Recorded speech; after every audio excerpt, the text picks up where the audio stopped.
Details একাডেমিতে তোমাদের সবাইকে ওয়েলকাম। পশ্চিমবঙ্গ মধ্যশিক্ষা পর্ষদ অনুমোদিত নবম শ্রেণীর ভূগোল বিষয়ের একটি গুরুত্বপূর্ণ অধ্যায় আবহবিকার বা ওয়েদারিং। আজ এই অধ্যায় থেকে আমাদের 3 নম্বর ক্লাস। আমরা এর আগে দুটি ক্লাস দিয়েছিলাম, সেখানে 15টি 30টা কোয়েশ্চেন নিয়ে আলোচনা করা হয়েছিল। আজকের আমরা এই ক্লাসে আবার আগের দুটি ক্লাসের মতো আবার 15টি কোয়েশ্চেন নিয়ে আলোচনা করব। তবে তোমাদের বলে রাখি, 15টি করে কোয়েশ্চেন দেওয়া হচ্ছে বটে, কিন্তু এর সঙ্গে সঙ্গে আরও অনেক এক্সট্রা কোয়েশ্চেন দেওয়া হচ্ছে। মানে তোমরা কিন্তু মনে করো না যে একটা করে ক্লাসে মাত্র 15টা করে কোয়েশ্চেন দেওয়া হচ্ছে, কিন্তু না, এখানে তোমাদের আরও অনেক কোয়েশ্চেন দেওয়া হচ্ছে। তোমরা ভালো করে ডিটেলসে পড়লে মোটামুটি বুঝতে পারবে। আমাদের লক্ষ্য তোমাদের তৃতীয় পর্যায়ক্রমিক মূল্যায়ন বা থার্ড টার্ম এক্সাম বা অ্যানুয়াল এক্সামে অবজেক্টিভে 100% কমন পাওয়া। সেদিকে লক্ষ্য রেখে আমি ক্লাসগুলো করার চেষ্টা করছি। যারা আজ এই ক্লাসে প্রথম, আগের ক্লাসগুলো দেখা হয়নি, তারা অবশ্যই আমাদের আগের দুটি ক্লাস দেখে নাও। তবে তোমাদের আজকের এই ক্লাসটা বুঝতে খুবই সুবিধা হবে এবং প্রিপারেশানটাও খুব দারুণভাবে হবে। ক্লাসগুলির লিঙ্ক তোমরা ডেসক্রিপশান বক্স থেকে পেয়ে যাবে, কিংবা তোমরা প্লেলিস্ট থেকেও কিন্তু ক্লাসগুলি পেয়ে যাবে। আর তোমরা চ্যানেলটাকে সাবস্ক্রাইব করে নাও। ক্লাসগুলি ভালো লাগলে একটি করে লাইক ও শেয়ার করে দাও এবং পাশে থাকা বেল আইকনে ক্লিক করে অল নোটিফিকেশান অন করে রাখো, যাতে আমি ক্লাস দেওয়ার সঙ্গে সঙ্গে তোমার কাছে নোটিফিকেশান সবার প্রথম পৌঁছে যায়। আর তোমাদের জানিয়ে রাখি, এখন থেকে তোমাদের একটি করে চ্যাপ্টার অবজেক্টিভ আকারে শেষ করা হবে এবং চ্যাপ্টারটি শেষ করার পর সেখান থেকে একটি করে মক টেস্ট নেওয়া হবে। তাই তোমরা একদম কন্টিনিউ ক্লাসগুলো করো এবং মক টেস্টগুলো খুব ভালো করে দেওয়ার চেষ্টা করো, তাহলে তোমাদের অ্যানুয়াল এক্সামে অবজেক্টিভের কোনো সমস্যাই থাকবে না। তোমরা অবজেক্টিভে ফুল মার্কস পেয়ে যাবে। আর তোমরা নিশ্চয়ই জানো, অবজেক্টিভে ফুল মার্কস পেয়ে যাওয়া মানেই তোমাদের মার্কস কিন্তু খুব ভালো জায়গায় পৌঁছে যাবে। আর কথা বাড়াবো না, আজকের ক্লাসটা শুরু করা যাক। আজকের ক্লাসের ফার্স্ট কোয়েশ্চেন, বায়ুমণ্ডলের অক্সিজেনের প্রভাবে সংঘটিত রাসায়নিক আবহবিকারকে বলে? অপশান এ অঙ্গারযোজন, অপশান বি জারণ, অপশান সি দ্রবণ, আর অপশান ডি জল যোজন। এই প্রশ্নের সঠিক উত্তরটা হবে অপশান বি জারণ বা অক্সিডেশন। তাহলে আমরা জানলাম বায়ুমণ্ডলের গ্যাসীয় উপাদানগুলোর মধ্যে অক্সিজেনের প্রভাবে, অর্থাৎ অক্সিজেন শিলাস্তরের উপরে ক্রিয়া করে বা বিক্রিয়া করে যে রাসায়নিক আবহবিকার ঘটায়, সেই প্রক্রিয়াটাকে বলা হয় জারণ বা অক্সিডেশন। নেক্সট কোয়েশ্চেন নম্বর 2, আবহবিকার প্রক্রিয়ার প্রধান চালিকা শক্তি হলো? অপশান এ ভূ অভ্যন্তরীণ শক্তি, অপশান বি বহির্জাত শক্তি, অপশান সি আবহাওয়ার উপাদান, আর অপশান ডি হিমবাহের কার্য। এই প্রশ্নের সঠিক উত্তরটা হবে অপশান সি আবহাওয়ার উপাদান। আবহাওয়ার বিভিন্ন উপাদান যেমন বৃষ্টিপাত, উষ্ণতা, আর্দ্রতা, বায়ুপ্রবাহ, এই উপাদানগুলো শিলাস্তরের উপরে প্রযুক্ত হয়ে যান্ত্রিকভাবে শিলাকে চূর্ণ বিচূর্ণ করে দেয় এবং রাসায়নিকভাবে শিলাকে বিয়োজন ঘটিয়ে দেয়, দিয়ে আবহবিকার প্রক্রিয়াটি সম্পন্ন করে। তাই বলা হয়েছে আবহাওয়ার উপাদানগুলিই হলো আবহবিকার প্রক্রিয়ার প্রধান চালিকা শক্তি। নেক্সট কোয়েশ্চেন নম্বর 3, অঙ্গারযোজন প্রক্রিয়ায় বায়ুমণ্ডলের যে গ্যাসীয় উপাদান সাহায্য করে? Option A carbon dioxide, option B oxygen, option C nitrogen, আর অপশান ডি হাইড্রোজেন। এই প্রশ্নের সঠিক উত্তরটা হবে option A carbon dioxide. Most important প্রশ্ন। তাহলে আমরা জানলাম বায়ুমণ্ডলের গ্যাসীয় উপাদানগুলোর মধ্যে কার্বন ডাই অক্সাইডের প্রভাবে অঙ্গারযোজন বা কার্বনেশন প্রক্রিয়াটি সংঘটিত হয়। আর আমরা একটু আগেই জেনেছিলাম যে বায়ুমণ্ডলের গ্যাসীয় উপাদানগুলোর মধ্যে অক্সিজেনের প্রভাবে জারণ বা অক্সিডেশন প্রক্রিয়া সংঘটিত হয়। এই দুটো কোয়েশ্চেন তোমরা খুব ভালো করে মনে রাখবে। এই দুটোর মধ্যে তোমাদের কিন্তু পরীক্ষায় একটা আসবেই আসবে। নেক্সট কোয়েশ্চেন নম্বর 4, নিম্নের কোনটি মৃত্তিকা সংরক্ষণের গুরুত্বপূর্ণ উপায়? অপশান এ রাস্তা নির্মাণ, অপশান বি নদীতে বাঁধ নির্মাণ, অপশান সি বৃক্ষরোপণ, আর অপশান ডি ধাপ চাষ। এই প্রশ্নের সঠিক উত্তরটা হবে অপশান সি বৃক্ষরোপণ। অর্থাৎ বৃক্ষরোপণই মৃত্তিকা সংরক্ষণের সবথেকে গুরুত্বপূর্ণ উপায় বা পদ্ধতি। দেখো, আমাদের এই কোশ্চেনে দেয়া হয়েছিল ধাপ চাষ। ধাপ চাষও কিন্তু মৃত্তিকা সংরক্ষণে সাহায্য করে। এমনকি অপশান এতে ছিল রাস্তা নির্মাণ, এটাও কিন্তু মৃত্তিকা সংরক্ষণে সাহায্য করে। কিন্তু এই প্রশ্ন অনুসারে সবথেকে গুরুত্বপূর্ণ অপশান হলো অপশান সি, বৃক্ষরোপণ। বৃক্ষরোপণ সর্বাধিক পরিমাণে মৃত্তিকা সংরক্ষণে বা সবথেকে গুরুত্বপূর্ণ মৃত্তিকা সংরক্ষণের উপায় হিসাবে কার্যকরী হয়। তাই এই প্রশ্নের উত্তর অপশান সি হবে। নেক্সট কোয়েশ্চেন নম্বর 5, চুনাপাথর গঠিত অঞ্চলে যে ধরনের আবহবিকার প্রাধান্য পায়? মোস্ট ইম্পর্টেন্ট প্রশ্ন। Option A oxidation, option B hydrolysis, option C hydration, আর অপশান ডি কার্বনেশন। এই প্রশ্নের সঠিক উত্তরটা হবে অপশান ডি কার্বনেশন বা অঙ্গারযোজন।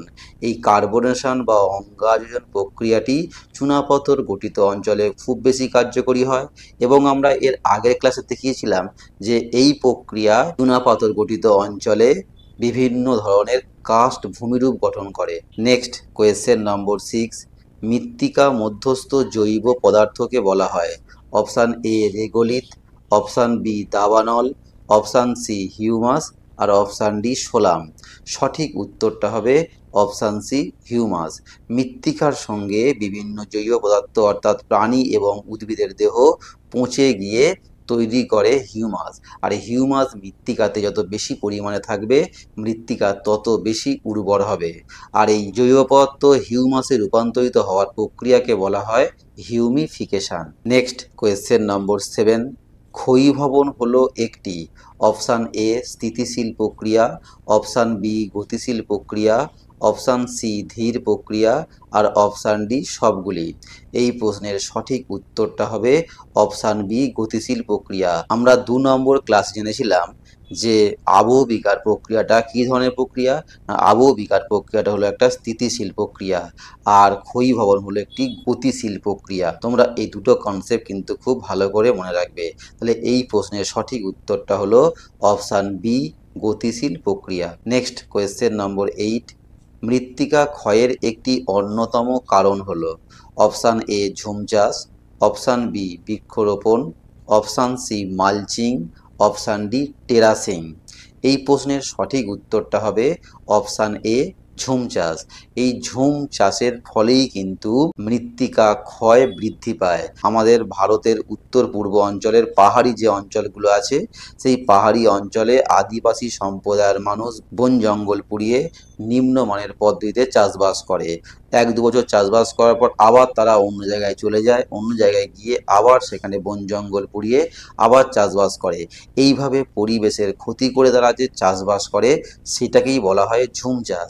আর এই ঝুম চাষের ফলে তারা বন জঙ্গল পুড়িয়ে ফেলছে, এর ফলে মৃত্তিকা ক্ষয় বৃদ্ধি পাচ্ছে, গাছপালা কেটে ফেলছে, বনভূমি ধ্বংস করে ফেলছে, যার ফলে মৃত্তিকা ক্ষয় বৃদ্ধি পাচ্ছে। তোমরা কিন্তু এর সঙ্গে সঙ্গে ঝুম চাষ বিষয়টাকেও ভালো করে মনে রাখবে। এছাড়া দেখো অপশান সিতে তোমাদের বলা হয়েছে মালচিং। এই মালচিং বিষয়টা কি না, শস্যের অবশিষ্টাংশ যেমন খড়, পাতা, শিকড়, এই যে বিভিন্ন অবশিষ্টাংশগুলো আছে এগুলো দ্বারা যখন জমিকে আচ্ছাদন করে মৃত্তিকা সংরক্ষণ করা হয়, অর্থাৎ মৃত্তিকা ক্ষয় থেকে রোধ করার জন্য মৃত্তিকা সংরক্ষণ করা হয় বিভিন্ন পাতা, খড়, শিকড়ের প্রলেপ দিয়ে, সেই পদ্ধতিকে বলা হয় মালচিং। এমনকি শুষ্ক অঞ্চলে এই পদ্ধতিতে চাষ করা হয়। এর ফলে কি হয় না, শুষ্ক অঞ্চলে একে বৃষ্টিপাত কম হয়, আর বৃষ্টিপাত কম হওয়ার জন্য সেখানে মাটিতে সাধারণত জল থাকে না, যেটুকু জল থাকে উদ্ভিদ সংগ্রহ করে। আর যদি মালচিং পদ্ধতি করা হয় তাহলে যেটুকু জল মোটামুটি মাটিতে থাকবে সেই জলটা আর সূর্য তাপে উবে যাবে না বা বাষ্প হয়ে উঠে যাবে না, যার জন্য এই মালচিং পদ্ধতিতে শুষ্ক অঞ্চলে চাষবাস করা হয় এবং মৃত্তিকা ক্ষয় নিবারণের জন্য কিন্তু এই মালচিং পদ্ধতি অত্যন্ত গুরুত্বপূর্ণ।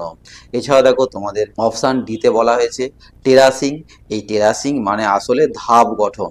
পার্বত্য অঞ্চলে বা খাড়া পাহাড়ের ঢালে ধাপ বা সিঁড়ি বা সোপান তৈরি করে মৃত্তিকা সংরক্ষণ করার পদ্ধতিকে বলা হয় ধাপ গঠন বা সোপানীকরণ বা টেরাসিং। সমস্ত কিছু মিলিয়েই কিন্তু যা কিছু বলা হচ্ছে, যেগুলো দেয়া হচ্ছে সেগুলোও তো করতে হবে এবং যা এক্সট্রা কোশ্চেন বলা হচ্ছে সেগুলো কিন্তু তোমাদের পরীক্ষার জন্য ইম্পর্টেন্ট। সামগ্রিকভাবেই কিন্তু আমাদের অবজেক্টিভ প্রিপারেশন চলছে। নেক্সট কোয়েশ্চেন নম্বর 9, কোন আবহবিকার প্রক্রিয়ায় জৈব অম্ল বা হিউমিক অ্যাসিড গঠিত হয়? ভেরি ভেরি ইম্পর্টেন্ট প্রশ্ন।